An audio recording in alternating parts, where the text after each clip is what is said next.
Hey siblings of Mishiak, this is your Gap 2 sis, and if it's your first time here, hey hi, my name is Ryan. Here we just chop it up, we chill, and we have a little look into my diary. So, if you think you're gonna catch a vibe, make sure you like, share, and subscribe. Have you ever deeped how your appetites actually dictate your actions? Before we make any move, we actually have to question what is the driving force?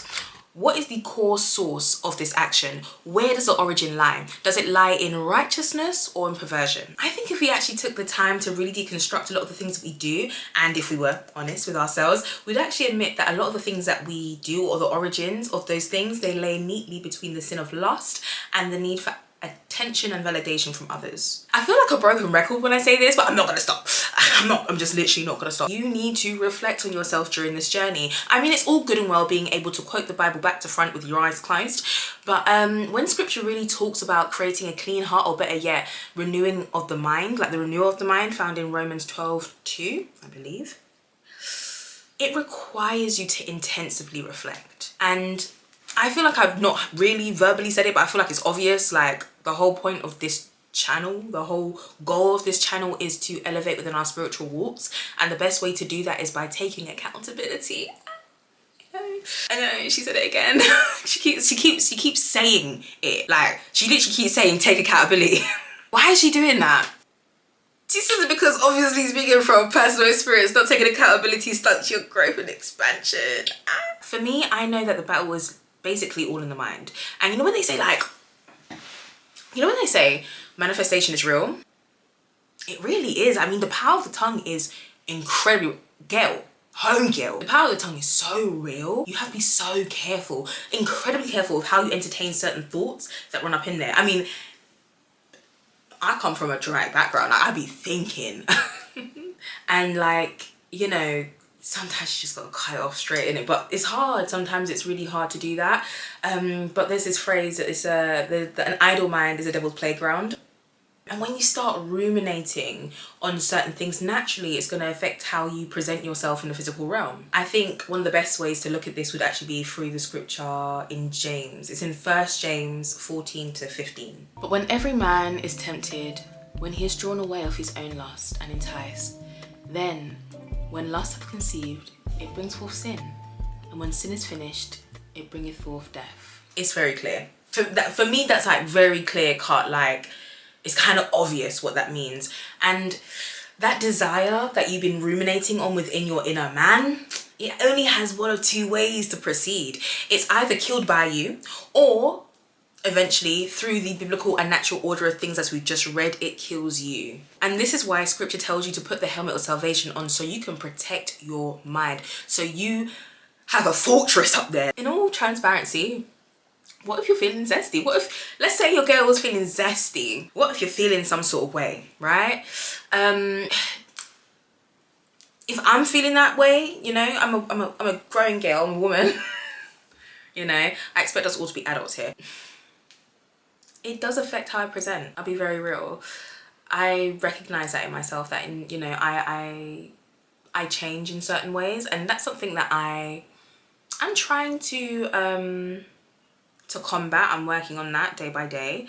And this is why, honestly, when I say this channel is actually very much accountability for me, this channel is actually so much accountability, it's crazy. Yeah, it's great and all, like helping people, and I've actually really met some new people from this, which is amazing. But like, I write this context. Okay, cool. Context. I write these months in advance. Like, I've written loads. I've just got to do them, really. I'm writing, I'm tapping, I'm going to write, tap. And like, at the time, I'm thinking nothing of it. I'm like, yeah, this makes sense, you know, Now, fast forward to months later, where I'm coming to talk to you guys about it, and I'm going through it. I'm going through it. And I'm like, wow, it's not only helpful for others, it's helpful for me. This channel's accountability. It is, which is great, which is literally all I need. You know, there was a time where I was the queen of killing an unclean thought. Like, honestly, I was so gut-wrenchingly savage. Like, I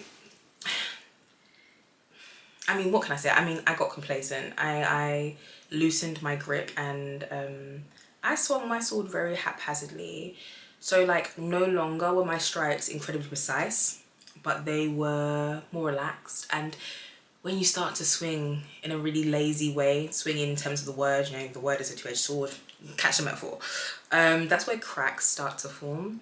And that's where cracks started to form for me. And for me, the only way that I've kind of been able to get back on track is by moving incredibly cautiously and cutting off their ties. Caution is key, my friend. Caution is incredibly key. There's this African proverb that I really like. Only a fool measures the depth of the river with 2 feet. When I tell you, that basically means you've got to take your time when you're going into these things. You can't just jump fully in. You've got to take your time. You've got to be cautious about what your movements. And I'm telling you, the amount of snares that are about are mad. I mean, even the word tells you that Hashitan roams around like a roaring lion seeking whom he shall devour. Yeah, it's not easy out here. It's not easy. Like, it's hard. This path that we're asking to travel is incredibly difficult. Doable, don't get twisted. Abba's about, but difficult nonetheless. But again, it's also important to really remember that through prayer, supplication, thanksgiving, you give it onto Yahuwah and you pick yourself back up.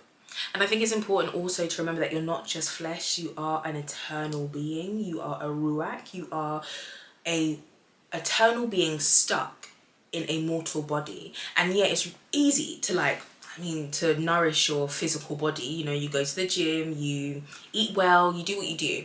But it's really important for us to not neglect that spiritual man. And at the end of the day, the latter is going to be way more important than the former. I say this all to say it's incredibly important to really investigate and question, where did that feeling come from? Why did I respond in that way? Why am I dressing this way? Why am I speaking to him in that way? You know, like, everything has a root, and understanding where that root is, it will determine how you should actually proceed in certain situations. If the root or the soil, if the root is damaged and it has no longevity, like you can see that it's brittle, you might as well just cut the tree off. So again, the things that you do, question, are they from a perspective of righteousness? Are they in righteous soil? Are they righteously rooted down? Or like, are they from like the perspective of perversion? And if that's the case, the roots aren't going to be deep. They're going to be brittle. They're going to break very easily. And you know from that, no good fruit is going to come. Physically, no good fruit can come from a terrible tree. And also, like, through that discovery process, you might also uncover that original appetite may have been masquerading itself as an insecurity that you haven't yet addressed. Anyways, I don't know, I feel like this one was really like up and down, kind of like, and I think obviously because, I'm not going to tell you the situation I'm in. There's only so much I'll tell you. There's only so much I'll tell you. But like, it's really good to hear this, because if you don't know where the origin is, if you don't do that questioning, you're going to keep making the same mistakes. You're going to keep making the same mistakes. So, yeah. These are just my thoughts on your appetites dictating your actions. If you have any thoughts below, please comment down.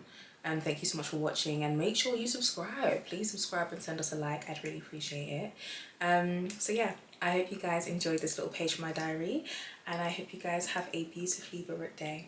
Bye.